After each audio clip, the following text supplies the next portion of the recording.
Sports Minutes with Ziaul Raushan. Money FM 89.3. It's time for Sports Minutes with me, Ziaul Raushan. The Singapore Premier League is back with a bang, and so is Sports Minutes as we discuss and dissect all the talking points from the 4 matches played across the weekend in the company of the one and only Deepanraj Ganesan. But first, let's recap the results. The Lion City Sailors with that statement 6-0 victory over Albrechts Niigata on Friday. The basement battle between the Young Lions and Tanjong Pagar finishing in a 1-1 draw. Geylang International picking up where they left off in 2024, getting that 2-0 victory away at Brunei DPMM. And Hougang United up and running under Robert Iziako. They beat Balestier Khalsa 3-1. So Deepan, 14 goals scored across 4 matches. It must be such a good feeling to have the local league back in full flow. Yeah, wonderful action throughout the games. Maybe just one game that was a ball fest, but the other games really something that I really was looking forward to, and it delivered. Ball fest or not, we're going to get stuck into all of it, and let's do this chronologically. So starting with the Sailors' 6-0 thumping of Albrechts. Deepan, before I get your thoughts on the match, let's hear from both the head coaches, starting with KG Shigatomi. I apologize to our fans and supporters for the very poor performance in the game. Of course, I'm disappointed with the results, but I think my boys worked hard and didn't give up. We need to shift our mindset, and we have a time. First priority is to recover and then prepare for the next game. Ranko, a statement win here and a clean sheet to boot in front of your home fans. Just talk us through the game. I think the game was more or less finished in the first half. I didn't expect it's going to go like that. I was expecting a little bit more pressure from them, but honestly, I think we were a little bit nervous until we scored the first goal, and then you saw it. Everything went a little bit smoothly, let me say it like that. Of course, 5-0, I can imagine that the players feel that the game is over, but that doesn't matter. I mean, especially when the game is like that, you have to feel that and you have to go. And goal difference is also maybe going to play a big part. So I don't want my players to relax, because with relaxing comes also the other things like injuries and cards, and that's why I was pushing from the side. There you have it, both the coaches speaking to us, those bites coming to us courtesy of the Singapore Premier League. Deepan, were you as surprised as Coach Rankovic with how easy it was for the Sailors? Not super surprised. I mean, when you put it into context, the fact that the Lion City Sailors since the break have already played, that was the 3rd game, I believe, including that Shopee Cup victory. Albrechts were returning from the cold almost, because they were not in action during the break. Yes, they may have played a few friendlies, but that doesn't necessarily sort of set you up for SPL game. So it was really a game between a team with talented players who have already got the match rhythm against a team that was finding for one. And unfortunately for Albrechts, it took them 90 minutes and they still didn't find it. So I think it's more like a first game back for Albrechts, and that's why they looked very lethargic, looked off the boil. So it contributed to the result in the one-sided game. Yeah, I think that's an excellent observation in terms of that momentum going. The Sailors have got good momentum. 3rd game, competitive game since the year started. 2 in the league already. They've scored 10 goals. 4 of that has been scored by a certain Leonard T across 2 matches in the league. He's now the Sailors' top scorer with 15 goals. The question I'm going to ask you is, do you think does he get the credit he deserves? Certainly not. I've been on here before trying to talk about the impact that he makes on the field, and I've really actually enjoyed what he brings to the Lion City Sailors. Maybe a slow start, maybe in the first few games was really finding his feet, but you can see what he brings to this team. I mean, apart from the goals, I like his hold-up play. I like how he brings the other attacking players into it. Shawal has benefited. I think that's clear to see as well. So the goal doesn't lie. The goal record doesn't lie. Yes, I think he can do more in certain games, certain big matches, as the Lion City Sailors fans have observed sometimes. But I think he has already delivered on what he's expected to do in terms of scoring the goals that the Sailors need. Yeah, and I urge the listeners to go check out Sailor Fan Talk. They put out an excellent article in the post-match of that 6-0 victory, identifying what Leonard Thie brings to the team. I think we can all show a bit of empathy and sympathy for Leonard Thie. Moving on to Albrechts. Bad day in the office, or is this what we can expect in terms of how they will set up for the rest of the season? I take your point about momentum, but the defense was ragged. Raihan wore the armband, but looked out of place. Yeah, so to me, I'm not really going to judge them on this game. I really thought they looked off the ball, not at their usual intensity, if you want to call it that way. In terms of defense, yes, it's got to be better. I think the motivations in previous seasons from Albrechts has always been high. Sometimes you look at this team and you wonder if the foreign players have the same mentality as those that came before. I question that. But they've definitely got to be better. Of course, opposition don't get as tough as the Lion City Sailors every week.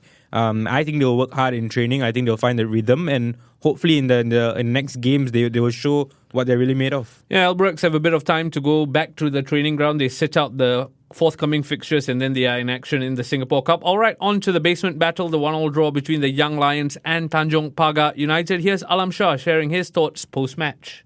I'm not really very happy with the performance of the boys, but I can say that I'm not proud with the attitude that they have shown until the last minutes. I think we are too afraid of going up. Our midfield line never moved up and put pressure on them. So again, we have been working a lot on defending, but a result is still a result, right? 6 matches, 0 points, and now 1 point. That's a positive start for me. Agree with Coach Alam Shah there, Deepan? Yeah, agree. I think first of all, I think the sort of objective is to stop the rut, right? And I think they've done that by finally getting a point. It almost felt like this match was one where Noah Alam Shah and coaching staff spent the whole few weeks sort of focusing on the defensive organisation, which I must say was very obvious. I think the organisation is so much better. The goalkeeper, Matt Silva, I think he's just the first game, of course, but he looks like he's going to be a good signing. Why? Because he seems to lead that team from the back. Every time there was a break during play, he will go up to one of his defenders, have a chat, guide them in a few areas, and then he'll go back. And he was very confident. I mean, coming out to collect the ball, or the way his handling was, which is not something you can say about Tanjong Pagar keepers in recent past, right?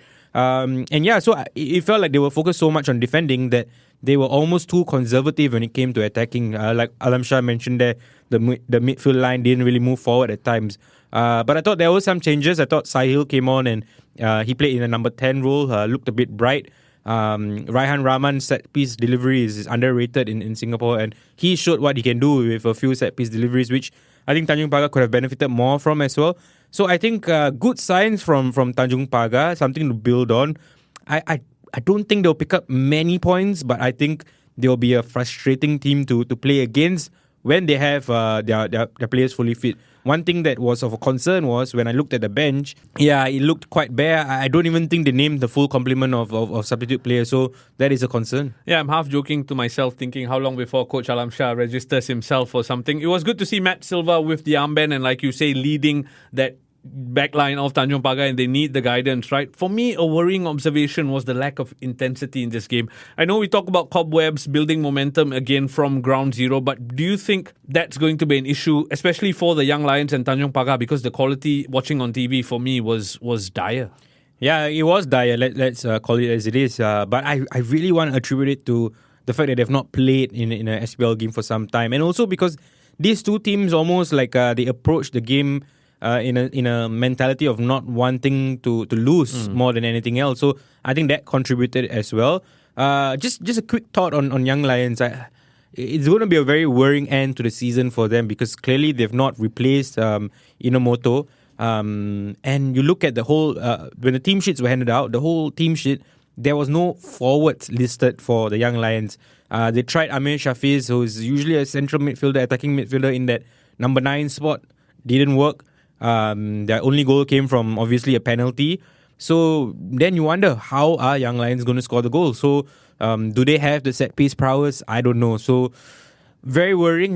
Maybe they might promote an under 21 player from the team B into the starting 11, but not a name comes to my mind. Yeah, certainly something to keep abreast of in terms of the Young Lions possibly making a foray to bring in a new player or making someone else make the step up. Next stop, Brunei, as Geylang International picked up where they left off, really, securing a clinical 2-0 victory over DPMM. Before we talk about the Eagles, let's hear from Brunei's Jamie McAllister, whose team have now lost back-to-back games on home soil. Really disappointing. I felt for the first 50 minutes we couldn't pass the ball to each other. 5 yards, 10 yards, 2 yards. I thought we were really poor in possession. I thought we lacked intensity. and it's probably the worst performance since I've been here. The first 50 minutes, I could have made 5 changes after 20 minutes, and I was close to doing so. But I've got trust in the boys. But then after 55 minutes, I had to change because there was no difference. But then when the subs came on, they made an impact, changed the game. We started creating chances, 1-0 down. And we just got to take one of those chances to make it 1-1, and then we concede on the break with a poor goal. So you take the positives, which is the last 30-35 minutes, but we'll watch that back. And I mean, you got to do the basics in the game. If you can't pass the ball 5-10 yards, you're going to struggle. If you can't win your 1v1 duels and compete, you're going to struggle. So I just felt we were poor in doing the basics today. Wow, shades of Ruben Amorim there, calling the performance the worst in his time here. A damning assessment by Jamie McAllister, but true? Yeah, I have been quite disappointed by DPMM's 2 performances since the league resumed, because you think that they would have sort of bolstered the team in the transfer market, and the 2 players would really boost them. But wow, I would say from the 2 players, both the striker and the Icelandic defender, yeah, seems hard to call them boosts to the team based on the 2 performances so far. Even the striker looks a bit sloppy, sluggish sometimes. Things have got to be better, because you would expect Brunei DPMM to be a team that really can challenge or throw a spanner in the works when it comes to the title race. Because I mean, when they go out to face some of these top teams, I think they can get points, especially on their home ground. But on the evidence of this display, I don't see that happening much unless something changes drastically. I think Hakimi has been a miss. I think you have to call it for what it is. When will he return? I don't know, but he's a big miss. Yeah, more questions than answers for DPMM after 2 league games in the 2025 year. On the flip side, you talk about finding talismans. Geylang have a brilliant talisman in Tomiyuki Doi. They were missing Vincent Bezakor and Shakir Hamza, but they look clinical, and with Doi scoring all the time, the Eagles look good. Oh, what a goal that was. Not many players will attempt that from the distance that he was at, but he is really a talisman for Geylang International. I think he doesn't feature in so much of the play going forward, but when it comes to needing a finisher, he is that. And Geylang fans really have got to enjoy him while he's still there, right? I mean, who knows what happens at the end of the season, because a striker like that, he is going to be wanted by pretty much anybody who can afford him in the league, and perhaps even in the region, Malaysia, Indonesia, I dare say even Thailand for some of the clubs, because a finisher like this doesn't come around so easily. I mean, just ask Ruben Amorim and Manchester United fans. But overall, I thought Geylang were brilliant from back to front. Special shout out to Huzaifa Aziz.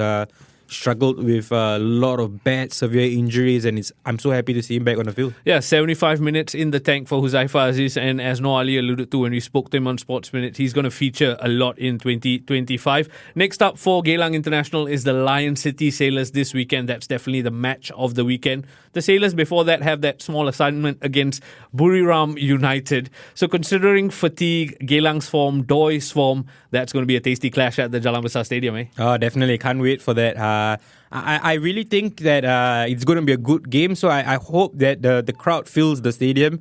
I really hope that we get served a good game, and yeah, I wouldn't be surprised if it is an upset victory for Geylang. Yeah, I can't wait for the next round of fixtures, but we have one final game to talk about, and that's Hougang United, the Isiako era, very much up and running, 3-1 victors over Balestier Khalsa. How impressed were you by Hougang United? Yeah, impressed. Showed some structure to their play, which is not something that you can often say about Hougang. They looked good in structured play. They looked good in transition when they needed to. Just a tad bit overplaying sometimes, I felt, especially on a transition, not as clinical as they should be. I think another thing about Hougang, which is not something you can say about most sides in the league, is you look at the bench and they've got some formidable options coming off the bench. So, wow, I mean, to me, I really feel that Hougang can have a good push towards the end of the season if they continue playing the way that they did. Some might say this was a Tajeli derby. He seems to be very happy with the victory, judging from things. Maybe should look at the table before he's pointing out some guns. But I thought he was very impressive. Motivation, right? I mean, against the team that sort of like kicked you out. He was brilliant, I thought, both defensively and going forward as well. So Hougang have all the pieces now. It's really about making sure they have the consistent ability to get those points towards the end of the season. Yeah, absolutely right. If Tajeli keeps this up, he might be untouchable, some might say, right? Impressed with the team on the pitch. Yes, Hougang United, give them their flowers, but the social media team and marketing team have been a bit of letdown because I've heard some sections of fans calling out Hougang United social media. In fact, I checked right before the time of recording. No posts in terms of the result or the victory or unveiling Tajeli Selamat. A bit weird. Yeah, so I understand that the guy who used to do social media for them is no longer there since the past few weeks. But no excuse, right? You expect a football club to continue to sort of continue the operations going. I mean, it's not like if your player is gone and then no one plays in that position, right? So, yeah, very weird. But this is something that doesn't surprise me coming from Hougang United. I'm not sure if the management there truly understand what running a football club in 2025 constitutes. And social media is a big part of that. And to me, it's damning, it's embarrassing when your fan club has more of an update and the starting lineup graphics than your own club. So, got to do much better. We are in 2025, and I wonder sometimes, can the Singapore Premier League do more in terms of whether it's education, outreach, or who knows, maybe even becoming the one hub for the clubs. But it has got to be better, Raushan. And there might be content creators who are listeners of Sports Minutes. Maybe get in touch with the club and see if you want to offer your services and the club taking it up in terms of that outreach. Right? Let's talk about Balestier Khalsa, a bit of a rough start to 2025. Is it a case of too many new faces thrown into Peter Diru's team? Yeah, so I would say that while they lost this game, I thought they actually looked pretty impressive because a lot of phases of play where they really actually played good football, just couldn't find the finish. Yes, two new faces in Abdil and Anton Face, but I thought they actually played quite well. So who knows, maybe once these players gel more, and I think they also still got one more foreigner who didn't play yesterday, the Australian defender Ding. So once he comes in, then I would love to see how Balestier do. But while they lost, the attacking play from them was good. And I think the area that they need to get better at is the goalkeeping department. I understand wanting to play out from the back. I understand a keeper, needing to have the ability with his feet in Peter Diru's system. But you're only as good as your basics. If you can't keep the ball out, if you keep coughing up possession in that area, and you can't sort of defend your near post, which is basic for a goalkeeper, then what is the point? What is the point of playing out when you can't keep the balls out? So that's something Balestier have got to do better in. All right, let's see if Balestier can pick up form in terms of the next round of fixtures, because we're going to do a round of predictions looking ahead to match day 24 in the Singapore Premier League. Balestier Khalsa take on the Young Lions Saturday 6 p.m. How do you see that one going? Yeah, Balestier. All right, simple enough for you. Gets a bit trickier. Tampines Rovers against Hougang United. The Stags obviously set out this past weekend. They're back in action. Yeah, well, tough one. I say draw. All right, and then on Sunday, Tanjong Pagar United against Brunei DPMM. Wow, this is a tough week of predictions. I would say draw. Okay, sitting on the fence, I'm guessing this last one is going to be the pick of the bunch, that Super Sunday clash between third place Geylang International and first place Lion City Sailors. Yeah, bring it on. Geylang win. All right, fantastic. Geylang win. That's a round of very exciting predictions. Deepen, that's the Singapore Premier League done and dusted. I do want to touch on the English Premier League, and that's because you've recently launched a weekly column for the Straits Times talking about the English Premier League. I urge listeners to keep a lookout for that because Deepan has been doing it for, I think, 2 weeks running now. There's only one question I want to ask you about the Premier League this weekend, though. Who's feeling worse, Manchester United fans or Tottenham Hotspur fans? Yeah, I think definitely Manchester United fans, because there seems to be no light at the end of the tunnel. With Spurs, I mean, with the number of injuries that they have, you would think that once at least half of the players return, you will see an upturn in results. With United, they're playing the best team, no? I mean, best available team, maybe Luke Shaw to come in, but even then, is Luke Shaw at that level where you would say is a sure starter? No, but Spurs had Solanke out, had the midfielders out. Richarlison just came back, so that's a bright spot. But it's the defense. The defense is the main problem. When you are having a Ben Davies, Archie Gray, who's not a defender, and Dragusin, who has struggled in the Premier League, and Jet Spence, who didn't seem to be in the picture at all at the start of the season, playing as your first teamers, then you're in a bit of a trouble. will Spurs sort of stick with Ange throughout this tough period? If you put context into place, then you will say, how can a manager perform when he has almost 3/4 of the side out? You might keep him.